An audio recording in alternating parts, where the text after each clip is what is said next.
Hi friends, welcome to my YouTube channel Indian career academy. देखिए friends, आज हम एक ऐसे इम्पॉर्टेंट टॉपिक की बात करते हैं कि जिसमें लोग हमेशा ही कंफ्यूजन में रहते हैं। सारे स्टूडेंट्स कंफ्यूजन में रहते हैं, लगभग 90% लोग। क्या है कि टॉपिक का हमारा नाम क्या है? गंगा नदी का उद्गम।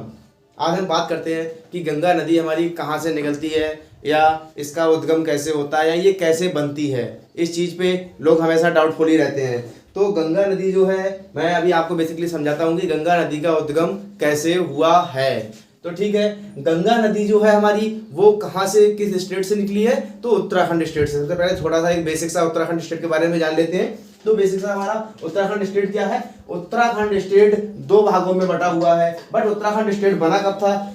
यानी कि बोले तो सीमांत जिलों में, यानी कि अधिनियम था यूपी पुनर्गठन अधिनियम 2000। उसके तहत ये सन 2000 में इसे उत्तराखंड को अलग किया गया। इसकी एक्यूरेट डेट थी 9 नवंबर सन 2000 को।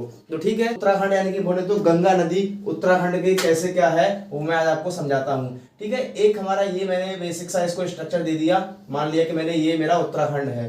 तो क्या है, उत्तराखंड बेसिक दो भागों में बटा हुआ है।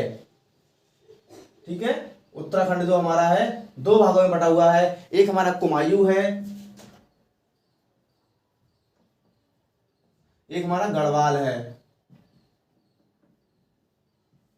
तो हमारा कुमायूं और गढ़वाल क्या है? गढ़वाल हमारा बड़ा है, जिसमें हमारे 7 डिस्ट्रिक्ट आते हैं। उत्तराखंड पूरे स्टेट में यानी कि बोले तो 13 डिस्ट्रिक्ट यानी कि 13 जिले हैं। तो इधर हमारे 7 जिले आते हैं, इधर हमारे 6 जिले आते हैं। तो यानी कि 7 डिस्ट्रिक्ट, यानी कि ये जो हमारा एरिया है छोटा है और ये हमारा बड़ा एरिया है। तो यहाँ से गढ़वाल क्षेत्र से ये सब पहाड़ी क्षेत्र है। यहाँ पर देखा जाए पहाड़ी पर बिल्कुल पूरा ही उत्तराखंड है, बट इधर से यानी कि सब ग्लेशियर, बोले तो हिमानी है इसमें ज्यादा। तो यहाँ से बहुत सारी नदियों का उद्गम हुआ है। तो ऐसे ही आज हम इसी की बात करते हैं, क्या? गंगा, कि गंगा नदी का उद्गम कैसे हुआ। तो ठीक है, सबसे पहले हम गंगा नदी की सहायक नदियां हैं जिस बहुत सारी नदियों से मिलकर बनी है। सबसे पहले हम बात करते हैं क्या, कि एक हमारा बद्रीनाथ से एक जगह है, इसका नाम है संतोपत हिमानी। मैंने ये आपको मेंशन किया है यहाँ पर, संतोपत हिमानी जगह से, यानी कि बोले तो ग्लेशियर से 2 नदियों का उद्गम होता है। इस साइड से हमारी विष्णु गंगा और दूसरी साइड से क्या आती है? धौली गंगा। इस साइड में जो हमारी है ये विष्णु गंगा नदी है, यहाँ से धौली गंगा है। इन दोनों नदियों का निर्माण होता है और ये आपस में आगे जाकर मिलती हैं विष्णुप्रयाग में। कहाँ? विष्णुप्रयाग में मिलती हैं। एक चीज है याद रखना, बेसिक सा फंडा है कि जब दो नदियां आपस में मिलती हैं तो वहां से नदी का नाम चेंज हो जाता है। वो किस आधार पर रखा जाता है? या तो उन दोनों में से कोई भी एक नदी जो ज्यादा डेप्थ हो, बोले तो गहराई हो उसकी, उस नदी का स्वरूप ले लेती है, यानी कि उस नदी का नाम ले लेती है। या फिर दोनों की गहराई समान है तो उसको निरक्ष यानी कि बोले तो दूसरे नाम में चेंज कर देते हैं। तो ये क्या है? तो ये जो हमारी बड़ी वाली नदी यहाँ से बनती है, इसको हम नाम चेंज कर देते हैं क्योंकि यहाँ पर दोनों की गहराई सेम है। तो ये हमारी जो सबसे बड़ी नदी है, इसका मैं नाम देता हूं, ये है जो अलकनंदा।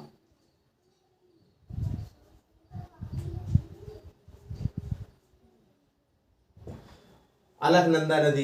तो ये अलकनंदा नदी आपस में नीचे की तरफ चली आती है, बट अलकनंदा नदी में ही बहुत सारी बोले तो सहायक नदियां भी मिलती हैं, जो कि अलग अलग स्थान पर मिलती हैं। ठीक है, आइए हम उनके बारे में बात करते हैं। तो ये विष्णुप्रयाग में ये दोनों नदियां मिल जाती हैं, जहां से अलकनंदा नदी का निर्माण होता है। अगर क्वेश्चन आ जाए एग्जाम में कि अलकनंदा नदी कहाँ से बनती है, तो विष्णुप्रयाग एक जगह है उत्तराखंड में। तो वहां पर विष्णुप्रयाग में जब धौली गंगा और विष्णु गंगा का मिलन होता है, यानी कि बोले तो प्रयाग हो जाता है, यानी कि बोले तो प्रयाग का मतलब ही मिलन होता है। तो यहाँ पे मिलन हो जाता है तो वहां से अलकनंदा नदी बनती है। इस जगह का नाम है विष्णुप्रयाग। ठीक है, विष्णुप्रयाग नीचे जब नदी चली आती है तो उसमें एक सहायक नदी और जुड़ जाती है। क्या है? इसका नाम है नंदाकिनी। याद रखना, नंदाकिनी और मंदाकिनी दोनों अलग अलग नदियां हैं, आप एक ना समझे। नंदाकिनी नदी ये सीधे चली आती है और नंदप्रयाग में आकर किसमें? अलकनंदा नदी में समाहित हो जाती है। बोले तो ये मंदाकिनी नदी आई और यानी कि नंदप्रयाग में आकर अलकनंदा नदी में ही मिल गई। ठीक है, फिर ये अलकनंदा नदी नंदप्रयाग नदी के साथ में शामिल होकर आगे को चल पड़ती है, बट इसका नाम अभी भी अलकनंदा ही रहता है क्योंकि अलकनंदा यहाँ से जब नदी स्टार्ट होती है तो ये बहुत ही ज्यादा गहरी नदी है, इसलिए ये नीचे तक अलकनंदा के नाम से ही नदी आती है। ठीक है, तो अलकनंदा नदी आगे बढ़ती है, तो उसके बाद में ये पिंडार नदी है, एक पिंडार नदी आपस में वहां से जब चलती है तो ये कर्णप्रयाग में आके अलकनंदा नदी में मिल जाती है। यानी कि कर्णप्रयाग में आकर अलकनंदा नदी हमारी मिलती है, पिंडार नदी अलकनंदा नदी मिल जाती है। और फिर ये अलकनंदा नदी मंदाकिनी नदी को, पिंडार नदी को अपने साथ लेते हुए सीधे चली जाती है कहाँ, रुद्रप्रयाग पर। रुद्रप्रयाग में हमारी एक क्या है, केदारनाथ, जो कि भगवान शंकर का बहुत ही रहस्यमयी जगह है, सभी लोग जानते हैं। बद्रीनाथ, केदारनाथ, यहाँ पर जाना सभी लोग, अपने हिंदू धर्म की मान्यता है, सनातन धर्म की लोग जाना चाहते हैं। ठीक है, हम अभी ये नेक्स्ट टॉपिक है हमारा, वो अलग का टॉपिक, उसकी बात नहीं करते हैं, अपने जो हमारा टॉपिक उसकी बात करते हैं। तो क्या है, हमारी केदारनाथ से मंदाकिनी नदी का उद्गम होता है। केदारनाथ प्लेस से एक मंदाकिनी नदी है, इसका उद्गम होता है। ये मंदाकिनी नदी यहाँ से चलती है और ये कहाँ, रुद्रप्रयाग में आकर किस नदी में समाहित हो जाती है, अलकनंदा नदी में मिल जाती है। क्या हमारी मंदाकिनी जो नदी है, मैंने बताया था आपको नंदाकिनी और मंदाकिनी। नंदाकिनी अलकनंदा नदी की सहायक नदी है, बट मंदाकिनी है अलकनंदा की सहायक नदी, बट ये केदारनाथ से निकलती है और वो बद्रीनाथ एरिया से आती है। ठीक है, तो ये आकर रुद्रप्रयाग में मिल जाती हैं। ये अलकनंदा नदी में रुद्रप्रयाग में आकर मिलती हैं, तो इस जगह का नाम रुद्रप्रयाग है। ठीक है, ये रुद्रप्रयाग फिर क्या होता है कि उत्तर काशी से, अब मेन टॉपिक जो हमारा आया ये है क्या, कि छोटे मोटे अगर एग्जाम जो हमारा होता है, छोटा एग्जाम, आप पीसीएस और यूपीएससी को छोड़कर आपके छोटे मोटे एग्जाम आते हैं, उसमें आप अगर आपको क्वेश्चन आ जाए कि गंगा नदी का उद्गम कहाँ से होता है, तो हम सारे लोग क्या लगाते हैं कि गौमुख ग्लेशियर, बोले तो गंगोत्री से। ठीक है, हाँ यहाँ पर भी बात सही है क्या, कि उत्तर काशी में एक गंगोत्री जगह है जिसमें ग्लेशियर का नाम है गौमुख, वहां से एक क्या, भागीरथी नदी, इसका नाम है भागीरथी।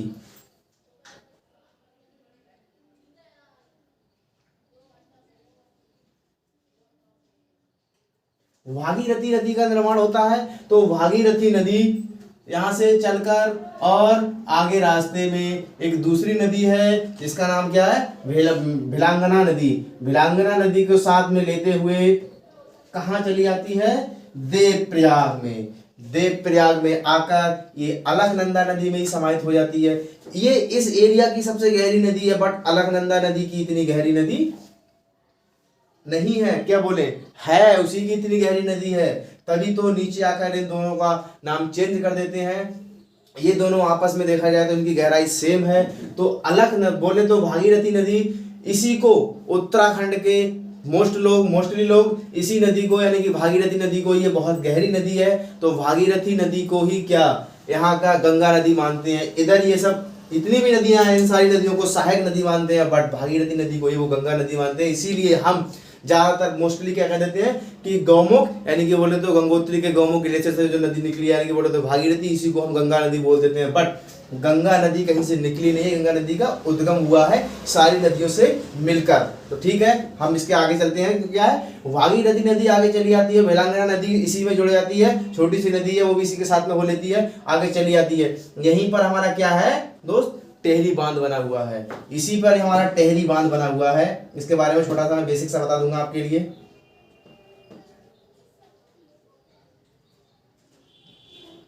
टेहरी बांध, इसमें भी कंफ्यूजन बहुत लोगों का रहता है कि सबसे बड़ा टेहरी बांध है हमारा या भाखड़ा नागर परियोजना है हमारी। तो ठीक है, मैं इस छोटा सा बता दूंगा भाई आपके लिए इसी में। तो ठीक है, ये आपस में आगे चले आते हैं और ये क्या है, देवप्रयाग में आकर मिल जाते हैं। और देवप्रयाग में जब दोनों नदियां आकर मिलती हैं तो फाइनली आगे इसको नाम दे दिया है क्या, गंगा। तो गंगा नदी यहाँ से बनी है, ना कि गंगा नदी कहीं से निकली है, गंगा नदी का उद्गम हुआ है। तो इसीलिए हम, अब आप ये याद रखना कि कोई सा भी आप बड़ा मोस्टली एग्जाम आप देने जाएंगे, पीसीएस का हो गया, यूपीएससी का हो गया, बीपीएससी का हो गया, तो इन एग्जाम में इस तरह से कभी वो क्वेश्चन नहीं पूछ सकता है कि गंगा नदी कहाँ से निकलती है या कैसे बनती है। वो सीधे ये पूछेगा, ऐसे क्वेश्चन आएगा ही नहीं, गंगा नदी के ऊपर इस तरह का क्वेश्चन देगा ही नहीं, गंगा नदी कहाँ से निकलती है। उनको भी मालूम है कि गंगा नदी निकलती नहीं है, उसका उद्गम हुआ है। छोटे मोटे एग्जाम है इनमें दे देते हैं कि गंगा नदी कहाँ से उद्गम हुआ है, तो हम यही लगा देते हैं आंसर, ये राइट भी है हमारा, कि उत्तरकाशी के गंगोत्री से के गौमुख ग्लेशियर से। ठीक है, अब हम ये टेहरी बांध के बारे में छोटा सा जान लेते हैं। तो टेहरी बांध इस एरिया का सबसे ऊंचा बांध है, लेकिन एक क्वेश्चन ये भी है कि भाखड़ा नागल परियोजना और टेहरी बांध आपस में दोनों ही देखा जाए तो ऊंचाई में ये बड़ा है, लेकिन मानते हम उसको बड़ा है, तो ये उसका क्या है वो भी फंडा मैं भी आपको यहीं पे बता दे रहा हूँ कि ऐसा टेहरी बांध और भाखड़ा नागल परियोजना में कौन बड़ा है। तो क्या है, देखिए बेसिक सा मैं यहीं पे आपको बता देता हूँ। ये हमने दो भागों में इसको पार्ट कर दिया। ये हमारा हो गया टेहरी बांध,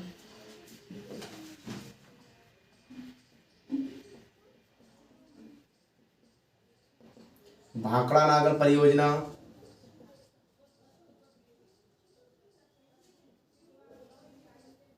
या भाखड़ा नागल बांध, ये हमारा कितना है 225 मीटर, और ये हमारा 260 मीटर है। ये उत्तराखंड में है, जो कि बोले तो किसमें, भागीरथी नदी पर।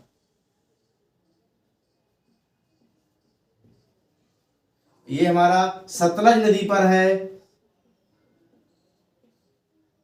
सतलुज नदी पर पंजाब में,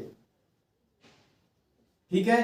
बट ये 260 मीटर होते हुए भी छोटा क्यों है, ये 225 मीटर होते हुए भी ऊंचा क्यों है, क्यों, ये जो हमारा है ये ग्रेविटी के लिए है और ये अर्थ फीलिंग है।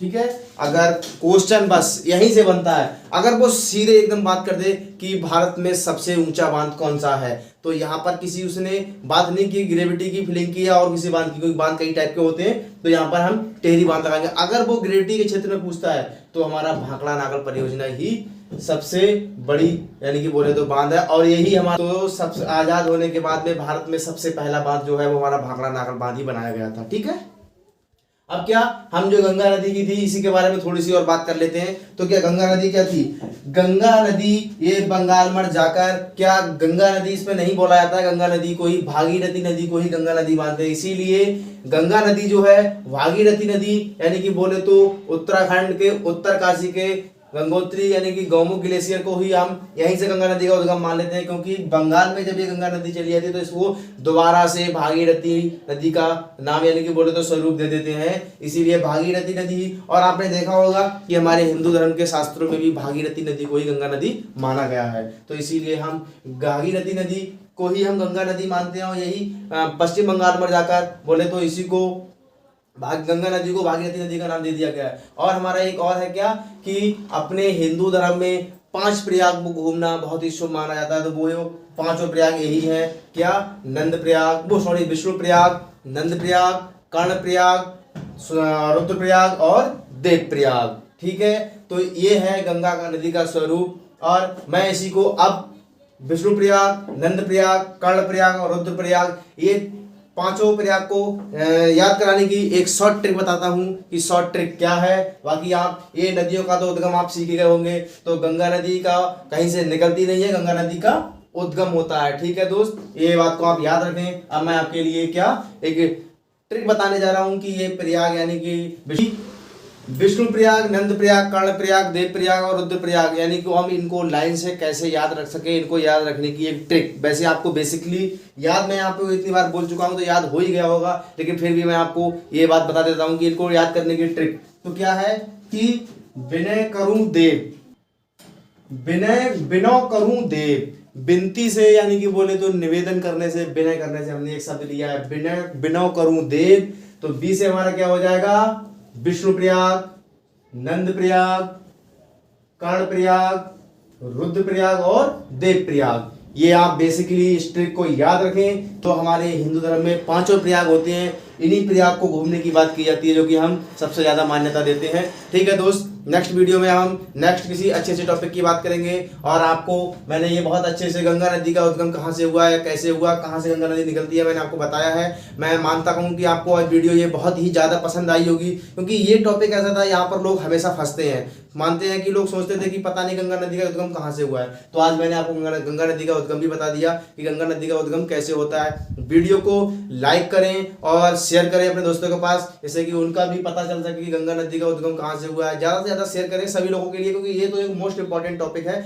लोगों को पता होना चाहिए गंगा नदी का उद्गम कैसे हुआ है। और चैनल को सब्सक्राइब करना ना भूलें, क्योंकि आगे से कोई भी मेरी वीडियो आती है तो सबसे पहले अगर आपने सब्सक्राइब कर रखा होगा तो आपके पास पहुंच जाएगी। तो ठीक है, हम नेक्स्ट वीडियो के साथ नेक्स्ट टॉपिक लेके आएंगे, बहुत ही अच्छा बेस्ट कंटेंट लेके आऊंगा मैं। ऐसे ही आपका अपना चैनल इंडियन कैरियर एकेडमी के साथ ऐसे ही आप जुड़े रहें और वीडियो को लाइक करते रहें, शेयर करते रहें, सब्सक्राइब करते रहें। जैसे ही आप लोग मुझे प्यार देते हैं ऐसे ही देते रहें। फिर मिलते हैं दोस्त, जय हिंद।